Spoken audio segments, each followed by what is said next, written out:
शहीद दिवस के मौके पर नरवल तहसील के सरसौल विकासखंड अंतर्गत ग्राम मोहली में देशभक्ति और आक्रोश का अनोखा संगम देखने को मिला। समाज सेवी मनीष कुमार और पूर्व सैनिक जागेंद्र प्रताप सिंह उर्फ गुड्डन सिंह के नेतृत्व में युवाओं ने विशाल तिरंगा यात्रा निकालकर शहीद शैलेंद्र कुमार को नमन किया। तिरंगा यात्रा मोहली गांव से शुरू होकर नौगवां गौतम तक पहुंची। हाथों में तिरंगा, आंखों में सम्मान और नारों में जोश।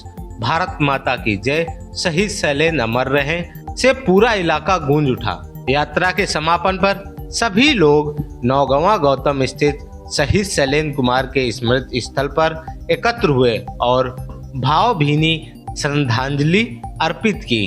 गौरतलब है कि 23 जून 2024 को नौगवां गौतम निवासी शैलेंद्र कुमार छत्तीसगढ़ के सुकमा जिले में नक्सलियों से मुठभेड़ के दौरान देश की रक्षा करते हुए वीर गति को प्राप्त हो गए थे।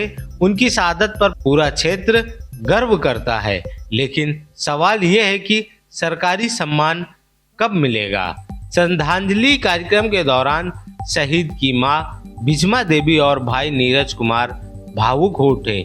उन्होंने साफ शब्दों में कहा कि लगभग 2 साल होने को हैं, लेकिन ना स्मृति द्वार बना है, ना सड़क का नामकरण हुआ है, सिर्फ वादे मिले हैं। शहीद की मां ने यह भी आरोप लगाया कि वे दलित परिवार से हैं, इसलिए उनकी आवाज ना सरकार सुन रही है और ना ही जनप्रतिनिधि। उन्होंने कहा कि देश के लिए जान देने वाले बेटे को आज तक वह सम्मान नहीं मिला जिसका वह हकदार है। उन्होंने हाल के पहलगाम हमले का जिक्र करते हुए कहा कि वहां शहीदों के नाम पर स्मृति द्वार और पार्क बनाए जा रहे हैं, लेकिन उनके बेटे की शहादत को नजरअंदाज किया जा रहा है। शहीद के परिजनों और ग्रामीणों ने सरकार से मांग की शहीद शैलेंद्र कुमार के नाम से स्मृति द्वार का निर्माण कराया जाए, गांव या मुख्य सड़क का नामकरण शहीद के नाम पर किया जाए, पहले की कई घोषणाओं को जल्द पूरा किया जाए। अब सवाल यह है कि क्या शहीद का सम्मान भी वर्ग देखकर मिलेगा या फिर तिरंगा यात्रा सरकार को नींद से जगाएगी। 30 जनवरी को हमारे देश में शहीद दिवस मनाया जाता है। तो आज हम लोग, ये हमारे शैलेंद्र भाई शहीद हुए थे तकरीबन 1.5 साल पहले। तो आज 30 जनवरी तो शहीद दिवस मनाया जाता है। उन्हीं के उपलक्ष्य में, शहीद दिवस के उपलक्ष्य में मोहली गांव से नौगांव में एक तिरंगा बाइक रैली निकाली गई थी और उनको श्रद्धांजलि देने के लिए उसमें द्वार पे आए। रैली का क्या उद्देश्य रहा?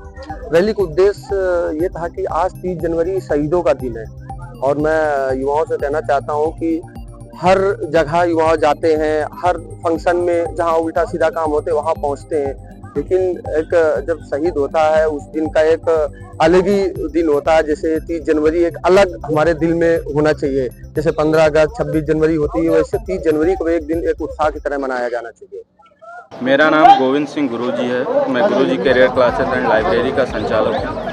लगभग 200-250 बच्चा मेरे पास पढ़ता है, उसमें से कम 150 बच्चा फौज में जाने वाला होता है और हर बच्चा अपने माँ बाप का बहुत ही दुलारा होता है, क्षेत्र का प्यारा होता है, सब अपने ही बच्चे होते हैं। कल हो ना हो कोई बच्चा शहीद हो जाए और उस शहीद को जो हमारे ही क्षेत्र का है, हमारे ही बीच पला बढ़ा है, उसको अगर उसके शहीद होने के बाद उसके अधिकार न मिले, मतलब कहे तो एक शहीदी अधिकार जो होते हैं कि मरने के बाद, शहीद होने के बाद एक शहीद को जो अधिकार मिलते हैं, मतलब कि उसकी जो सैया है उसमें जहां वो विराजमान है वहां की पूर्ण व्यवस्था होनी चाहिए। अगर ऐसा नहीं होता है तो ये कहीं न कहीं सरकार के क्रियाकलापों पर एक लांछन जैसा है कि क्या आप एक शहीद को उसके शहीद होने के बाद भी उसके अधिकार नहीं दे सकते। फौज में तो लोग जा ही रहे हैं, अपनी सेवा कर ही रहे हैं। मैं एक शिक्षक के तौर पर उन्हें ट्रेन भी कर रहा हूँ, भेज भी रहा हूँ,